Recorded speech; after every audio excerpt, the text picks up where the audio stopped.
Hello and welcome to Alexander Disease Research Update, episode 29, recorded on January 14th, 2026.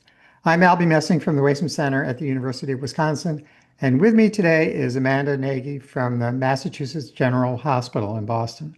Mandy, since this is your first time on the podcast, can you say a bit about your background and current position? Absolutely. So first of all, Albie, thank you for having me on. And hi, everyone. I'm Amanda Nagy. I'm a pediatric neurologist at Mass General in Boston. I'm trained in child neurology. I trained at Mass General Brigham, and I completed a fellowship in neurogenetics and gene therapy, also at Mass General Brigham. And through my fellowship, that's where I developed my interest in leukodystrophies and had the good fortune to start working with patients with Alexander disease. So now, as faculty, I work in the Leukodystrophy Center and the Center for Rare Neurologic Diseases at MGH. I've had the pleasure of working as a trial investigator on the Ionis zilganersen clinical trial, and I work closely with patients with Alexander disease on both a clinical and a research basis. Well, thanks again for being with us today. Before we get started, please send feedback and questions to my email at amessing@wisc.edu.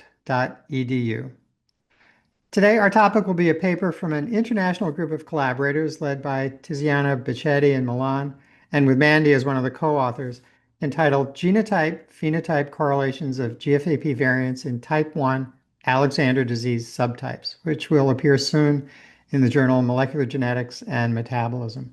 And the goal of this study, like one that we recently published last year, is to learn if there is any predictive value of the particular GFAP variant that one has. So GFAP is 432 amino acids long, and so far over 180 variants have been associated with Alexander disease. So the question is, does knowing that you have a particular variant predict a certain course or severity of disease? And here, the authors are focusing on a subset of Alexander disease, otherwise known as type 1, for which they have previously proposed a subclassification into four different groups with different degrees of impairment. And so again, does knowing your variant predict which subtype you will have? Now, there's a lot about the analysis in this paper that I disagree with. I think they overinterpret the predictability from private variants, which are ones for which they only have one patient. I don't think that's predictable at all. But what I want to concentrate here is on the parts that I do find convincing. So, Mandy, perhaps we can start out with some simple things. Can you describe the cohort of people who were in this study? Yeah, absolutely. So the cohort in this study included pediatric patients, 42 of them, with a clinical and a genetic diagnosis of Alexander disease that were seen in 7 different leukodystrophy centers around the world. So these are new patients that had not previously been published. It also included an additional 32 cases that had been previously published in the literature that included genetic information and enough clinical information that allowed us to classify the subtype of disease. So in all, there were 74 patients in the cohort. So that's a pretty substantial number of people for a cohort. Okay, so the next thing is tell us a little bit more about type 1 versus type 2 and these subclassifications of type 1. Yeah, absolutely. So type 1 Alexander disease is an early onset severe form that's associated with lesions in the front of the brain that can be associated with developmental delay, seizures, cognitive issues, macrocephaly or large head size. Whereas type 2 Alexander disease is the later onset form, which is thought of as starting later in life, progressing more slowly, and primarily affecting the bottom parts of the brain, so the brain stem and the spinal cord. Can lead to issues like difficulties with swallowing, difficulties with speech, some of these more basic functions. And so this study focuses on type 1 Alexander disease, which is that early onset form. And to look at the correlation between the genetic findings and the severity of disease, we broke down type 1 Alexander disease into 4 clinical subtypes, essentially in terms of clinical severity and how early the symptoms start. So the first subtype is type 1A. This is the type that shows symptoms that start really from the earliest days of life. These are children who are not acquiring gross motor milestones, who have a rapid evolution of symptoms, and unfortunately typically die within the first 2 years of life. So this is the most severe category. Type 1B is patients who do have some motor acquisition, so they're able to develop some skills, but they're never able to achieve what we call autonomous ambulation, or the ability to walk on their own. And they begin to develop regression or loss of skills before they're 6 years old. Type 1C then similarly has developmental delay, but these individuals are able to walk on their own. They do tend to have a period of stability before they start losing skills a little bit later, between the ages of 6 and 12. And then the last type, type 1D, again, these are patients who may have some delay, particularly in motor skills and cognitive skills, but they're able to walk independently, and they oftentimes will have stability of symptoms and stability of the disease course for quite a while, even beyond the age of 12 years.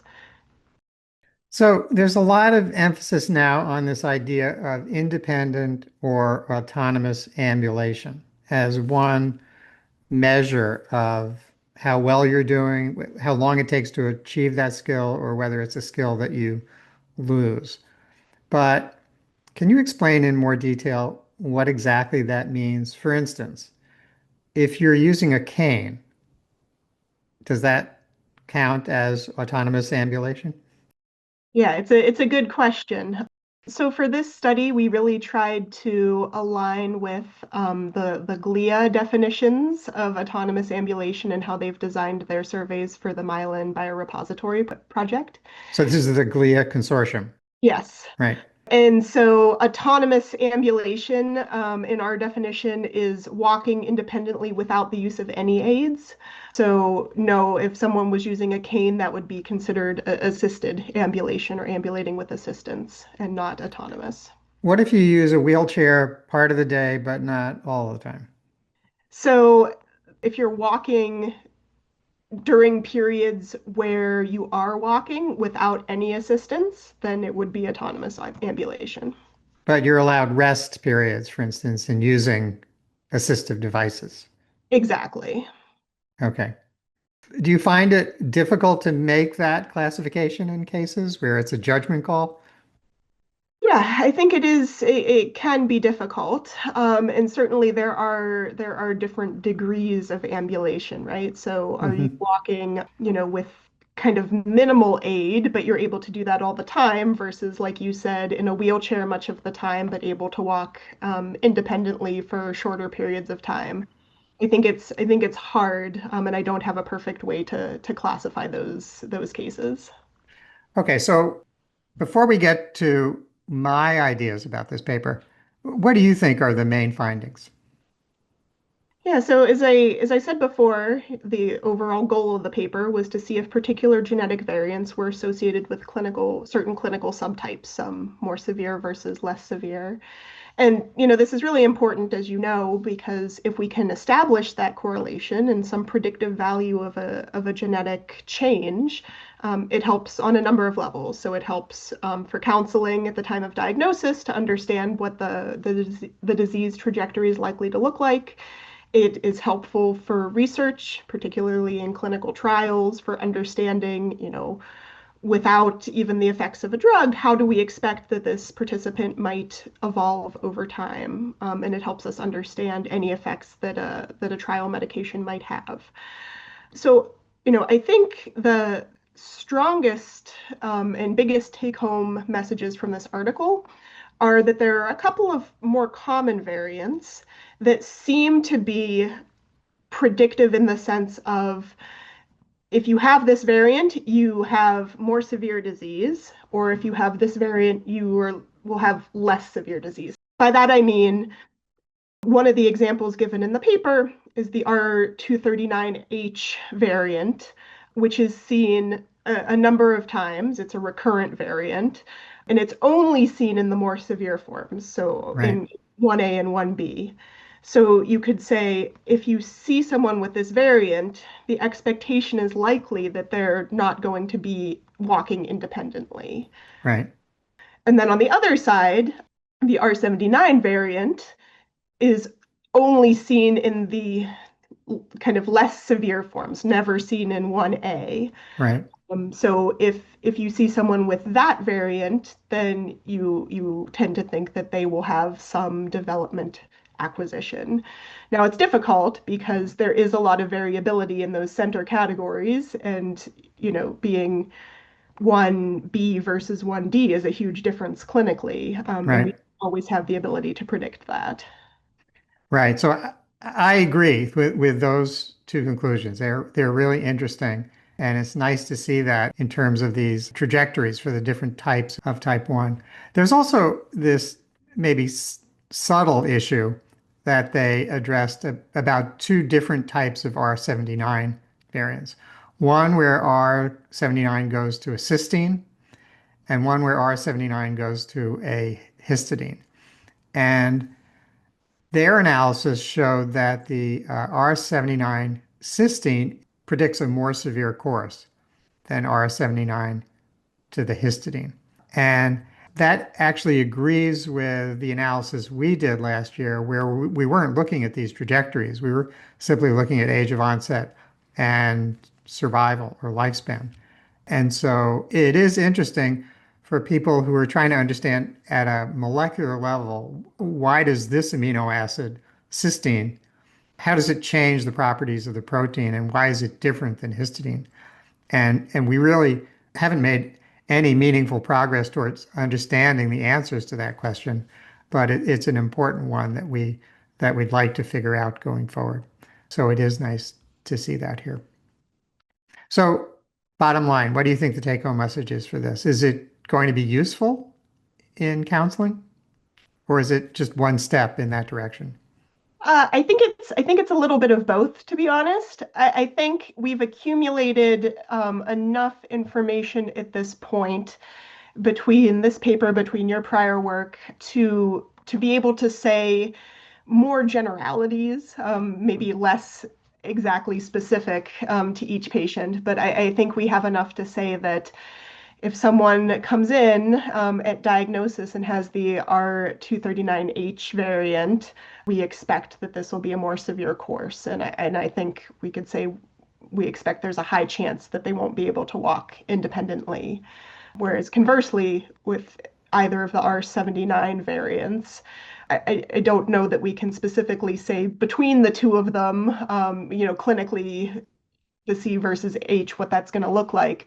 But I think in that whole cohort, we can say, we expect that this is going to be towards the less severe end of the spectrum, meaning we expect some developmental progress to occur, which is, it leaves a big space and is not the definitive clinical answer that families are looking for, but I think it's a step in the right direction. Great. Well, that's all for today's episode of Alexander Disease Research Update. Thanks for listening, and thank you to Mandy for joining me today. Thank you for having me. Our theme song was written by Charlie Allenson, and thanks to Daniel's Fight, our sponsor for these podcasts. I'm Albie Messing. See you next time.